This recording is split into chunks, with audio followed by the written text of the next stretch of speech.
I'm not going to hold you guys. I've been putting this off for a while. My opponent, Tauros, very nice guy. I appreciate the banter. Very fun leading up to week 1. You embarrassed my ass. You made me look like a fool. And I thought, man, I lost to a goober. After we talked, you proceeded to show me that I'm not a goober. Or that you aren't a goober. I'm the goober. So, let's just start on it, right? So shout out to Tauros for being a good opponent and not dunking on me too hard. So we are looking at right here a Trick Room team, but good. And where there isn't Trick Room, there's Stall. So basically this team is Trick Room, Stall, bulky offense, right? With like an oh shit Pokemon being Urshifu and Blood Moon Ursaluna. Basically what I did in RPA last season, but with regular Ursaluna. So I really like seeing that. I really enjoyed prepping for that because I got to realize how my opponents felt last season in RPA staring down the Urshifu Ursaluna combo. It didn't feel great, and I feel bad. So let's go ahead and just take a quick gander at everything else. So biggest threats here: Ursaluna, Blood Moon, Urshifu, Melemtal, and Sandaconda Mega. So you may be thinking, Byron, Sandaconda doesn't get a Mega. Wrong. Sandaconda does in fact get a Mega because we use Radical Red Megas. I'm not going to pull up the stats. This Pokemon is stupid and ate my team alive, and I'm very happy that Tauros did not bring it because he would have turned a 3-0 into a 6-0. Anyways, on to my team prep for this. So, here was the thing. This was EV'd in a certain way to always outspeed. Well, actually, we'll start with Gallade. So, Gallade here was just a good all-rounder with SD, 3 attacks, because he did not have a switch into all 3. Knockoff just was a good move to click and hit, well, really just Slowbro, super effective. Close Combat tore through a good chunk of his team, and then whatever Close Combat Knockoff didn't hurt, Triple Axel would hurt pretty good. Like Mega Sandaconda and Urshifu, this is assuming it lived a fucking hurricane from Sandaconda. Nothing crazy, just max attack, max speed. Jolly. I didn't speed creep for anything. It just wasn't worth the hassle, and the extra EVs didn't do anything for me. This mixed Life Orb Dragapult. Octagawa. By the way, all these are named after Bungo Stray Dogs. Shout out Kat for helping me come up with these namings.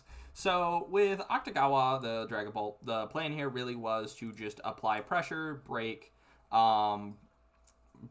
things like Blissey, Feeny, because my opponent would normally see Dragon Dart to go, okay, I'll go to my answer to that for Tapu Fini, and then it eats the Thunderbolt, and then after the Thunderbolt, it kind of leads to itself being able to break multiple things. The speed was to outspeed the Mega Sandaconda, I do believe. There's another thing it outsped. I just can't quite personally be bothered to look into it at this moment. But it speed crept, and then I had max attack to shred Blissey and Mega Malamar with a U-turn if it ever came up.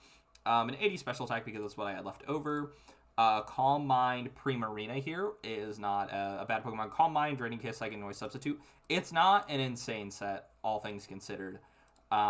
With Liquid Voice, it allowed that Psychic Noise to become Water type and just effectively hit everything on his team. Except Dondozo, and I could 1v1 Blissey. I did do the math on that. I could 1v1 a Blissey. This is max defense Primarina to 1v1 the Urshifu, because I always killed the Draining Kiss and I wanted to live a Poison Jab. But this is not a particularly spectacular Primarina set. It's just a very basic one. But at this point, I've realized trying to go Heat every week can often get you into trouble, and sometimes just sticking to your roots does better.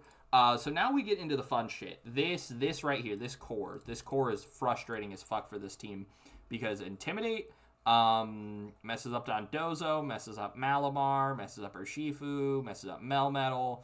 It's an interesting thing.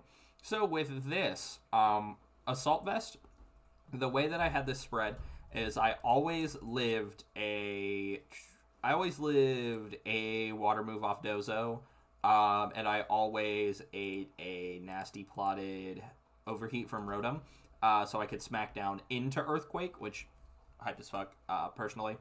Why I wasn't Stealth Rock, other than, being Assault Vest, was, or like any other move, I chose Superpower to break Blissey because I really was scared of Blissey, and it also hurts Ursaluna Blood Moon a decent amount. Other than that, not a super spectacular set. This attack spread and defense, I can't remember what this defense allowed me to live. I'm pretty sure it was an Ice Punch from like a bulky Melmetal with no attack investment. Because that is just a viable option to bring into my team. You don't really need to worry about offense with it because my team is a little bit on the frailer side. I've come to realize for big threats like this. So yeah, Overquill, pretty standard set. Mortal Spin, Barbarage, Crunch, Protect. A lot of Pokemon here had Protect or something else to stall turns to get rid of Trick Room because there's no way to extend it, and Malamar has to hard switch in, and then it'll get punished for that. Max Spadef, max HP, a little bit of defense. I didn't really get to do anything this game. And the last Pokemon was what was supposed to be Loaded Dice Tangrowth, but I was spoken out of it.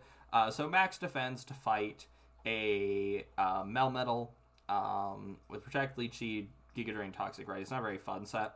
So I was trying to play a little bit bulkier, which my team struggled to do, and we'll get into the game. So this is not the right game. This is week 2 video will be recorded shortly after this. So let me pause that music and turn the color scheme to dark. So lead here, this is a great lead for me. U-turn out always. So yeah, he baton passes, which allows him to go first, and then I U-turn, which I'm happy that I did. And then we go on to Overquill. Overquill here, I think it was just my best answer into Rotom Heat, because exactly Rotom Heat is very difficult for my team to deal with, since it hits everything really well, except Licky Licky, but I couldn't bring Licky Licky here because Urshifu and everything else just rips it apart. And then just get the Intimidated off. This Rotom has no attack. I know, so scary. So I protect to get a Trick Room turn off here. He Nasty Plots. So I am punished for wasting the Trick Room turns, but not really because it allows me to, send Lando out later and not be outsped. So yeah, I just get killed. Nothing crazy there. Going out into Lando T here. So then he Nasty Plots again because he thinks he's safe. And then I Smackdown. And then while he's Smackdown, he's going to Overheat here. Overheat does 88. I always live 1, and I'm really happy about it, and I get to kill Rotom, which is good for me. So now we go on to Mega Malamar. I go Tangrowth to keep it alive because it's really important that I keep it alive. Tangrowth here, losing its leftovers was not the greatest. Sinistra here also fucked me up heavy. This Pokemon, we'll get into that issue that I ran into in a moment here. So I use Toxic on the Sinistra, and it starts Calm Minding, which was a big fucking problem with Trick Room up. So I'm trying my best to stall out Trick Room here. Yes, it's getting up Calm Minds, but that's, all things considered, it's not the worst possible outcome here. Maybe if I was AV on that Tangrowth and I was Spadef instead of Fizdef, I could have, lived a couple more hits, or, a hit to get Sinistra lower. And this comes up here. So I'm forced with a choice. I'm locked into, it's either knockoff or triple axle, right? I always outspeed. It's not an issue. I kill. So I click knockoff because it's my most neutral option, because he's like, oh, he's gonna see the triple axle coming from a mile away. So I'm not gonna worry about it, and I'm gonna click knockoff just as my most neutral play, because triple axle just kind of puts me in a bad spot. So I go here and I knock off. Colberberry, I'm not gonna lie, this was a game-winning moment right here. Because this was my late game cleaner, and I lost that here. So losing that right there felt awful. Good move on my opponent's end, because I feel like he knew I was going for triple axle there always, and knew that I knew that clicking triple axle was a bad play, and he capitalized on that. So that's awesome for him. Because, the reason I didn't want to click triple axle is if there is a Rocky Helmet on anything, I just immediately lose, 40% off of that. So, yeah, that sucked. So, I'm already in a rough spot. Yeah, my opponent apologizing there, too, when he outplayed me. That's just part of the game, and you actually outplayed me. I U-turn here to get some momentum up. I go Lando here because nothing outspeeds Lando now. He could go Malamar too. Yeah, he always goes Malamar to get the Trick Room back up. And this is where I'm just playing on the back end.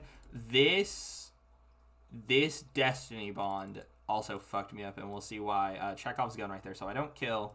I go out into Primarina. So this is how I find out that Destiny Bond sticks around the turn after it's clicked, and it goes until another move or an attacking move is clicked. So, I lose fucking Primarina for no reason.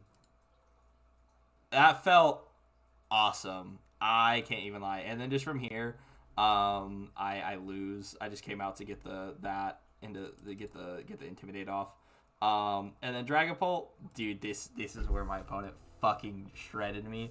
Ice Beam, I was like, this motherfucker is like dumb, right? I thought he was silly and stupid in the head. I was like, you're bringing fucking Ice Beam Melemtal because you're tricked into the super effective is better mindset. That's not even the fucking case. This guy was just like, yeah, I just didn't really like playing into the double Intimidate, so I just brought special attacking Melemtal, and it fucking worked, and he showed me the calcs, and this thing had fucking Thunderbolt, and I think it had Expert Belt. So yeah, it was a very quick game.